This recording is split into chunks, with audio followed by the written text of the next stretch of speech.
Bom dia! Que bom que você escolheu acordar com a gente aqui do Tarobá Rural, tá tomando um café gostoso, vai fazer o chimarrão, então fica com a gente, porque o Tarobá Rural está no ar a partir de agora. E nós estamos no município de Toledo, distrito de São Luís do Oeste, mais precisamente no Rancho do Gaúcho. Tá vendo que hoje vamos precisar de bastante erva para encher essa cuia, né?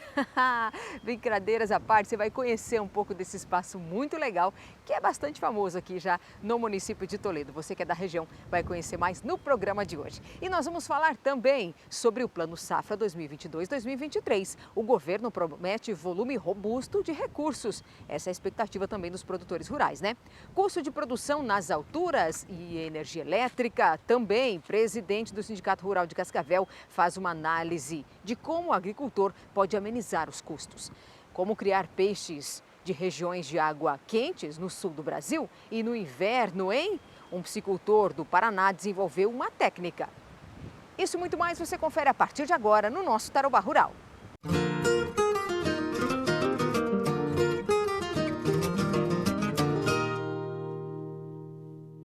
Para começar o programa de hoje, eu já sentei aqui, tô de boa porque tem espaço pra caramba aqui pra gente descansar. Então o programa hoje vai se intercalar também entre você conhecer o lugar que nós estamos produzindo o programa. Mas a gente vai falar sobre a caravana Embrapa, que teve esta semana em 4 municípios do Paraná. Começou em Guarapuava, depois passou na quarta-feira por Cascavel e na sequência foi para Londrina e Ponta Grossa. O objetivo dessa caravana, falar sobre o uso de uma maneira mais correta, digamos assim, ou potencializar, né, o uso dos fertilizantes. Produto que está escasso, você já sabe, é produtor rural, está passando e sofrendo por isso na pele, né? Então, como é que faz para produzir bem, né, de uma forma considerável, utilizando menos fertilizantes, porque está caro e tem pouco no mercado. Como é que faz isso? Será que dá para fazer essa equalização? Pois os técnicos da Embrapa afirmam que sim, e eles estiveram nesta caravana, estiveram nesses eventos voltados exclusivamente para pessoas que trabalham no setor de fertilizantes, né? Funcionários públicos e também de algumas empresas, mas mais especificamente para os servidores públicos, técnicos agropecuários, engenheiros agrônomos, né? Eles deram essas orientações, porque daí esse treinamento, essas pessoas agora, esses técnicos e também os engenheiros agrônomos, que são especialistas, eles é que vão levar, disseminar essa informação para os produtores rurais. Mas claro que eu tive lá no evento e conversei já com o doutor no assunto e ele que vai trazer agora essas informações em primeira mão para você, produtor rural, como é que faz para produzir bem, se não até mais, com menos fertilizante na sua propriedade rural. Eu estou ao lado do César, que é um dos palestrantes, né, conversando com as equipes da região aqui oeste do Paraná nesta quarta-feira. Primeiro, qual um dos objetivos, os principais objetivos deste evento, a Caravana Embrapa? A Caravana Embrapa, o objetivo é, nesse momento em que os fertilizantes, nós estamos tendo problema com fertilizantes, de tentar demonstrar quais são as principais tecnologias que podem fazer com que se use de forma mais eficiente o fertilizante. Mas a caravana está trazendo não só isso, tem um conjunto de palestras e de outros assuntos para tentar demonstrar o quanto que a Embrapa está integrada nesse processo de melhora do uso de fertilizantes. Não só do uso, mas das tecnologias que estão envolvidas, inclusive novos fertilizantes. Como é que o produtor faz? Aumentou o preço, produto mais escasso no mercado e ele precisa plantar. Então, nós estamos aqui para tentar demonstrar que através das ferramentas relativamente simples, outras mais complexas, mas, por exemplo, a análise do solo, ele pode ter a noção de quanto de nutrientes já tem no solo e talvez até deixar de adubar ou reduzir a dose sem afetar a produtividade. Outro é usar o pouco fertilizante que está caro, usar de forma mais parcimoniosa, aplicar no momento certo, na dose certa, na época certa, para que o uso desse fertilizante seja o mais eficiente possível. Essa questão de quanto mais adubo ou mais fertilizante, maior a produtividade, então não é verdade? Não, não é verdade. Existe um limite para a planta crescer e o que limita muito mais a planta é a água. Então, o que nós estamos fazendo, como água e clima são fatores imponderáveis, é fazer com que o segundo fator que mais aumenta a produtividade, que é fertilizante, fazendo com que esse fertilizante que está caro, para quem tem ele, use de forma mais racional, não use muitas vezes a dose que se necessita, que se usa, mas vendo que assim, o solo já tem uma quantidade, será que eu posso reduzir um pouco a dose nesse momento? Será que eu posso aplicar de uma forma mais eficiente para que a planta aproveite até 100% desse fertilizante? Então, o que nós estamos tentando demonstrar é isso, é o uso eficiente do fertilizante. Nesse caso, a análise de solo, o senhor diz aí que é uma coisa muito importante. É o fator fundamental. Sem análise do solo, não tem como adivinhar. Realmente seria muito difícil alguém fazer uma recomendação de adubação sem saber quanto tem no solo. Se o solo tiver teores acima do nível crítico ou muitas vezes teores muito altos de fertilizante, ele pode muitas vezes reduzir a dose ou em algumas situações até não adubar esse ano.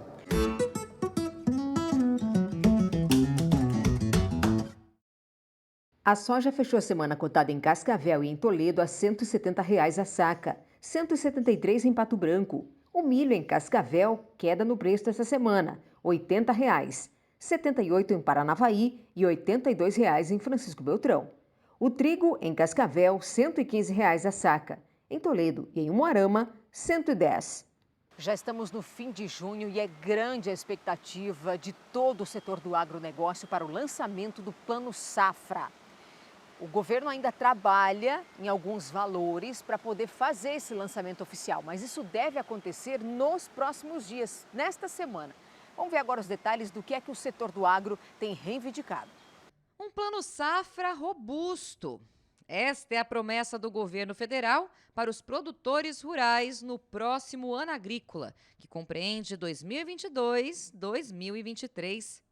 Com o contexto econômico mundial instável e os efeitos dos eventos climáticos cada vez mais sentidos pelos profissionais do campo, o crédito agrícola oficial ganha importância fundamental para o planejamento da produção.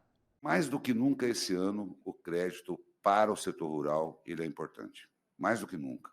Quando nós observamos a alta da taxa do Selic, né, a forma de combater a inflação, nós percebemos que cada vez mais nós precisamos de uma atuação, principalmente de recursos públicos, porque quando você tem uma alta de inflação, você precisa de mais recursos para equalizar os juros. Então, nesse momento, é importante nós nos debruçarmos disso. Final de junho está aí. Nós precisamos fazer com que esse plano safra seja um plano plausível do tamanho que é o setor agropecuário brasileiro. A vigência do plano agrícola atual se encerra no fim de junho. Um plano que ficará marcado pela suspensão da tomada de crédito pelos produtores durante 4 meses do ano passado, o que atrapalhou na organização da lavoura. Esse é um dos pontos que gera grandes preocupações nos produtores. Os produtores, eles costumam concentrar suas preocupações em 2 pontos. O volume, claro, ele quer chegar no agente financeiro, no seu banco de preferência ou na sua cooperativa de crédito e ter o recurso, né, disponível. Mas, sobretudo, ele quer ter com o recurso controlado, com o juro mais baixo possível. Sobretudo numa situação como essa, que os produtores já estão com o custo de produção em alta, uma pressão sobre o caixa lá em cima, e ainda tem uma perspectiva de desembolso, pagamento de juros ainda maior. Então, volume e juros são preocupações constantes. Representantes do governo não falam em valores, mas prometem um alto volume de recursos que atenda às necessidades do setor.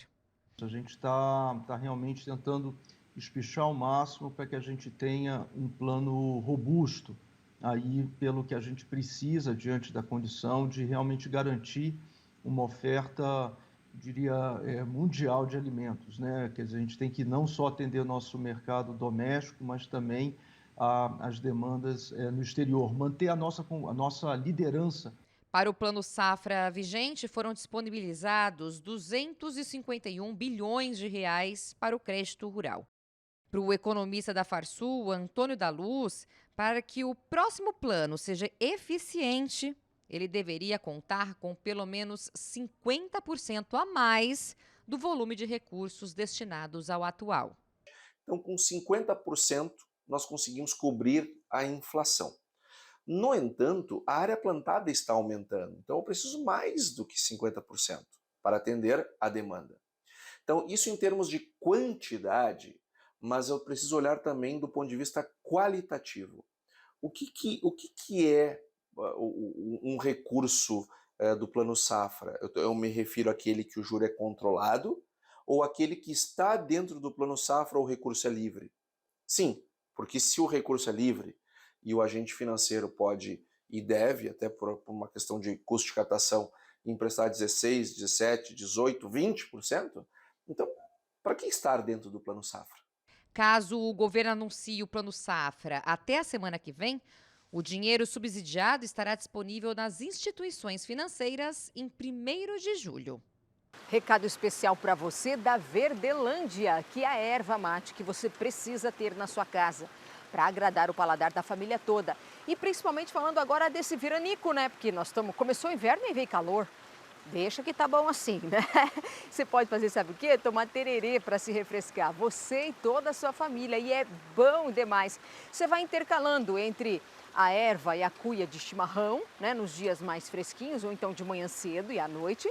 E aí durante o dia você pega a cuia ou a guampa, né? Tem gente que chama assim também, ou copo, sei lá, como você quiser na sua casa, para fazer o tererê. E fica bom também, com as ervas, com as opções, né, da Verdelândia, que é a melhor opção para você, tá bom? Então vai ainda hoje no supermercado, na loja de conveniência e leve para sua casa os produtos da Verdelândia.